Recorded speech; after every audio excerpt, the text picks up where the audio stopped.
നേർവേദി പ്രഭാഷണ പരമ്പരയിലേക്ക് ഏവർക്കും സ്വാഗതം. സുവിശേഷകൻ കുഞ്ഞുമോൻ തോട്ടപ്പള്ളി ഇപ്പോൾ നിങ്ങളുമായി ദൈവവചനം പങ്കുവെക്കുന്നു. ശ്രദ്ധിച്ചാലും.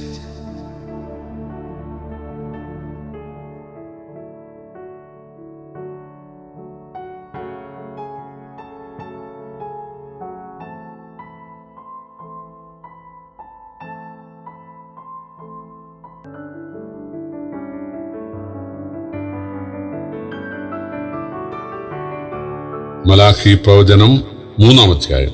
ഞാൻ വായിക്കുന്നത് ശ്രദ്ധിച്ചാലും. എനിക്ക് മുമ്പായി വഴി നിരത്തേണ്ടതിന് ഞാൻ എൻ്റെ ദൂതനെ അയക്കുന്നു.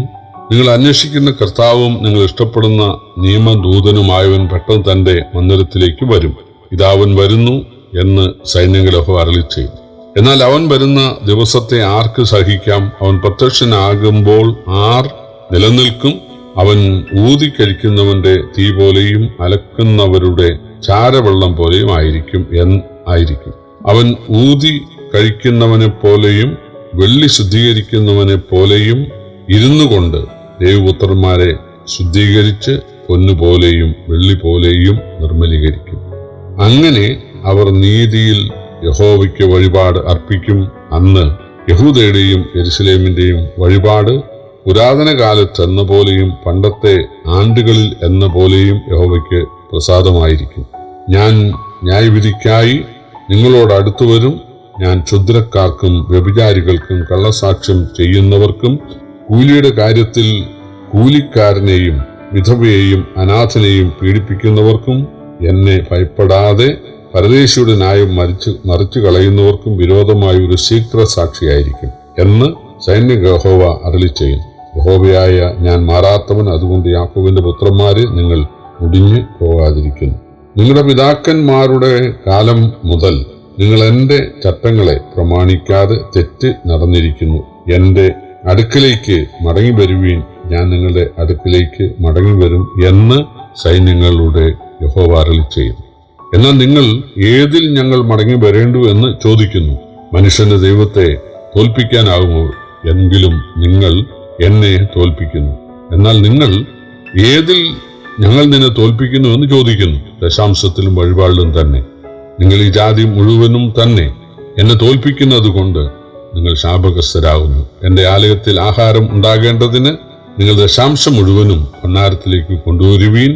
ഞാൻ നിങ്ങൾക്ക് ആകാശത്തിന്റെ കിളിവാതിലുകളെ തുറന്ന് സ്ഥലം പോരാതെ വരുവോളും നിങ്ങളുടെ മേൽ അനുഗ്രഹം പകരുകയില്ലയോ എന്നിങ്ങനെ നിങ്ങൾ ഇതിനാൽ എന്നെ പരീക്ഷിപ്പീനെന്ന് സൈന്യങ്ങളുടെ യഹോവ അരുളിച്ചെയ്തു. ഞാൻ വെട്ടുക്കിളിയെ ശാസിക്കും. അത് നിങ്ങളുടെ നിലത്തെ അനുഭവം നശിപ്പിച്ച് കളകയില്ല. പറമ്പിലെ മുന്തിരിവള്ളിയുടെ ഫലം മൂക്കാതെ കൊഴിഞ്ഞു പോകുകയില്ല എന്ന് സൈന്യങ്ങളുടെ യഹോവ അരുളിച്ചെയ്യുന്നു.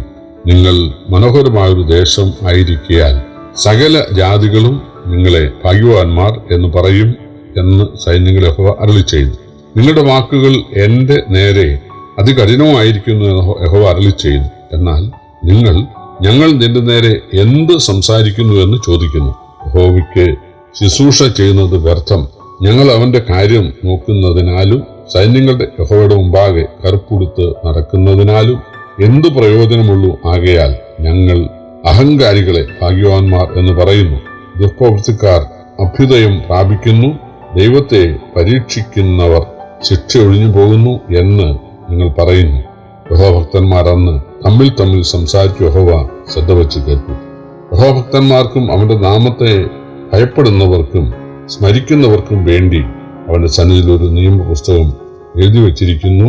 ഞാൻ ഉണ്ടാക്കുവാനുള്ള ദിവസത്തിൽ അവർ എനിക്ക് ഒരു നിക്ഷേപമായിരിക്കും എന്ന് സൈന്യങ്ങളുടെ യഹോവ അരുളിച്ചെയ്യുന്നു. ഒരു മനുഷ്യൻ തനിക്ക് ശുശ്രൂഷ ചെയ്യുന്ന മകനെ ആദരിക്കുന്നത് പോലെ ഞാൻ അവരെ ആദരിക്കും. അപ്പോൾ നിങ്ങൾ നീതിമാനും ദുഷ്ടനും തമ്മിലും യഹോവയെ സേവിക്കുന്നവനും സേവിക്കാത്തവനും തമ്മിലുമുള്ള വ്യത്യാസം വീണ്ടും കാണും.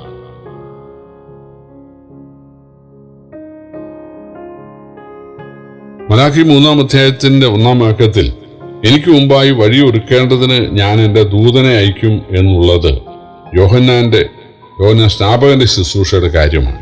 നിങ്ങൾ അന്വേഷിക്കുന്ന കർത്താവും നിങ്ങൾ ഇഷ്ടപ്പെടുന്ന നിയമദൂതനുമായവൻ വരുമെന്നുള്ളത് യേശുവിന്റെ 2-ാം വരവിനെ കുറിക്കുന്നതാണ്. യേശുവിന്റെ വീണ്ടും വരവിനോടനുബന്ധിച്ച് ദുഷ്ട ദുഷ്ടന്മാരുടെ മേലുള്ള ന്യായവിധി ഉണ്ടാകുമെന്നാണ് 2-ാം വാക്യം. അതിനു മുമ്പ് തന്റെ ജനമായ ഇസ്രായേലിനെയും അവരുടെ പുരോഹിതന്മാരെയും ദൈവം ബാലശിക്ഷയിലൂടെ നിർമ്മലീകരിക്കുന്നതിനാൽ ദൈവരാജ്യത്തിൽ അവർ യോഗ്യന്മാരായിരിക്കും എന്നാണ് 3-4 വാക്യങ്ങൾ. 5-ാം വാക്യം, ദൈവം ബാലശിക്ഷയ്ക്കായി അടുത്തു വന്ന് ഇസ്രായേലിലെ ക്ഷുദ്രക്കാരെയും വ്യഭിചാരികളെയും കള്ളസാക്ഷ്യം പറയുന്നവരെയും കൂലി കൊടുക്കാത്തവരെയും അനാഥരെയും വിധവമാരെയും പരദേശികളെയും പീഡിപ്പിക്കുന്നവരെയും തീർച്ചയായിട്ടും ശിക്ഷിക്കും എന്നാണ് പറയുന്നത്. യഹോവയായി ഞാൻ മാറാത്തവൻ, അതുകൊണ്ട് യാക്കോബിന്റെ പുത്രന്മാർ മുടിഞ്ഞു പോകാതിരിക്കുന്നു എന്നുള്ളത് ഒരിടയൻ ആടുകളോടുകൂടെ വടിയോടുകൂടെ നടന്ന് ശിക്ഷ നൽകി വഴി നടത്തുന്നു, അതുകൊണ്ട് മുടിഞ്ഞു പോകാതിരിക്കുന്നുവെന്നാണ്. വടി കയ്യിലുള്ള ഇടയൻ മറ്റു കാര്യം ശ്രദ്ധിച്ച് മാറിപ്പോയാൽ തീർച്ചയായിട്ടും ആടുകൾ മുടിഞ്ഞു പോകും, ചെന്നാ വന്ന് പിടിക്കും. അതുകൊണ്ട് ഇടയന്റെ കയ്യിൽ വടിയുള്ളത് ചെന്നായി ഓടിക്കാൻ മാത്രമല്ല, ആടുകളെ അടിച്ച് നേർവഴിക്ക് കൊണ്ടുപോകാൻ കൂടെയാണ്. ഇവിടെ യഹോവയായി ഞാൻ മാറാത്തവൻ, അതുകൊണ്ട് നിങ്ങൾ മുടിഞ്ഞു പോകാതിരിക്കുന്നു എന്ന് പറഞ്ഞാൽ ഇടയനായി ഞാൻ നിങ്ങളുടെ അടുക്കൽ നിന്ന് മാറുന്നില്ല. നമ്മുടെ അടുക്കൽ ഇടയനുണ്ടെങ്കിൽ തീർച്ചയായിട്ടും അടി കിട്ടും. തെറ്റിപ്പോകുന്ന ആടിനിട്ട് അടി നൽകും. ആ ഒരു പാഠമാണ് ആ വാക്യം നൽകുന്നത്. 7 മുതൽ 10 വരെയുള്ള വാക്യങ്ങൾ ദശാംശം അഥവാ ദൈവവേലയ്ക്ക് കൊടുക്കുന്ന കാര്യമാണ്. ദൈവത്തെ തോൽപ്പിക്കുന്നു എന്നുള്ളതിന് കവർച്ച ചെയ്യുന്നു എന്നാണ് ഇംഗ്ലീഷിലും മറ്റ് ഭാഷകളിലും. ദൈവം നമുക്ക് നൽകിയതിൽ നിന്നും വിശ്വസ്തമായിട്ട് ദൈവവേലയ്ക്ക് വേണ്ടി അർപ്പിക്കണം. അത് 10% ദശാംശമല്ല, എന്തെങ്കിലുമല്ല, മറിച്ച് പ്രാപ്തി പോലെയും പ്രാപ്തിക്ക് മീതെയും നിർബന്ധത്താലല്ല, മനഃപൂർവമായും സന്തോഷമായും. അത് മറ്റുള്ളവർ കാണാനല്ല, അത് രഹസ്യമായി. നമുക്ക് കർത്താവിനെ നമ്മുടെ വരുമാനത്തിൽ നിന്ന് നമുക്ക് ആരോഗ്യവും നമുക്ക് അതിനുള്ള എല്ലാ പ്രാപ്തിയും തരുന്നത് കർത്താവാണല്ലോ. തീർച്ചയായിട്ടും കർത്താവിൻ്റെ കാര്യങ്ങൾ, സുവിശേഷ പ്രവർത്തനം, അത് നമ്മളാലാണ് നടക്കേണ്ടത്. പല ആളും വിചാരിക്കുന്നത് അതൊക്കെ ചില സംഘടനകൾ ചെയ്തോളും, അതൊക്കെ ചില കുടുംബങ്ങൾ ചെയ്തോളും, അതൊക്കെ സഭകൾ ചെയ്തോളും.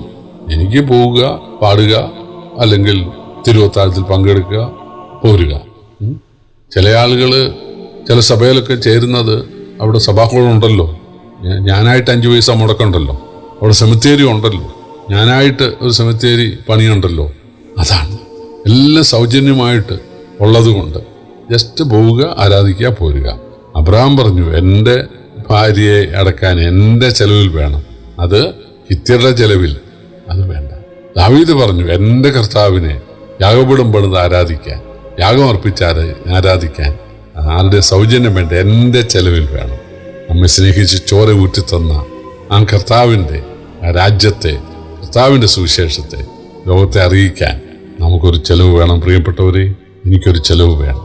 ചെലവില്ലാതെ ഞാൻ ഒരിക്കലും എൻ്റെ കർത്താവിൻ്റെ അടുക്കൽ വെറും കൈയായിട്ട് ഞാൻ ചെല്ലുകയില്ല. എൻ്റെ പ്രാപ്തി പോലെയും പ്രാപ്തിക്ക് മീതെയും സന്തോഷത്തോടെ, നിർബന്ധത്താലല്ല, ഞാൻ ചെയ്യുമെന്നൊരു തീരുമാനം എടുക്കാൻ നമുക്ക് ആവശ്യമുണ്ട്. ദൈവത്തിന് നമ്മുടെ ആരുടെയും പണം ആവശ്യമില്ല. പക്ഷേ ദൈവം നമ്മെ ഏൽപ്പിച്ച ഒരു ശുശ്രൂഷയുണ്ട്, അത് നാം എല്ലാവരും കൂടെ ചെയ്യണം. അതിലെനിക്കൊരു പങ്കാളിത്തം വേണം എന്ന് ചിന്തിക്കുവാൻ മാത്രം ദൈവം നമ്മെ സഹായിക്കട്ടെ. 11-12 വാക്യങ്ങൾ ദൈവം അങ്ങനെ ചെയ്യുന്ന ദൈവവേലയ്ക്ക് വേണ്ടി തങ്ങളുടെ സമ്പത്തിൽ നിന്ന്, വരുമാനത്തിൽ നിന്ന് കൊടുക്കുന്ന ആളുകളുടെ കൃഷിഫലത്തെ ഒരിക്കലും ക്ഷുദ്രജീവികൾ നശിപ്പിക്കാൻ ദൈവം സമ്മതിക്കുകയില്ല.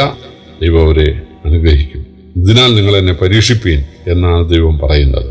13 മുതൽ 18 വരെ ദൈവശുശ്രൂഷ ചെയ്യുന്നവർക്ക് ഉടനെ പ്രതിഫലം കിട്ടാതിരുന്നേക്കാം, മറിച്ച് കഷ്ടനഷ്ടങ്ങൾ ഉണ്ടാകാനും സാധ്യതയുണ്ട്. അതുകൊണ്ട് ദൈവത്തിനായിട്ട് പ്രവർത്തിക്കുന്ന അർത്ഥമില്ല എന്ന് ചിലർ പറയുന്നു. അങ്ങനെ അരുത്. കർത്താവ് ഉണ്ടാക്കാനുള്ള ദിവസത്തിൽ തീർച്ചയായിട്ടും നീതിമാനും ദുഷ്ടനും, യഹോവയെ സേവിക്കുന്നവനും സേവിക്കാത്തവനും തമ്മിലുള്ള വ്യത്യാസം വീണ്ടും കാണാനിടയാകും എന്ന് പറഞ്ഞാണ് കർത്താവ് നമ്മെ ധൈര്യപ്പെടുത്തുന്നത്, പ്രോത്സാഹിപ്പിക്കുന്നത്. ആ കർത്താവിനെ ഇന്നത്തെ കാലധികം സ്നേഹിപ്പാൻ ദൈവം നമ്മെ സഹായിക്കട്ടെ. കർത്താവിൻ്റെ വിലയേറിയ നാമം വാഴ്ത്തപ്പെടുമാറാകട്ടെ.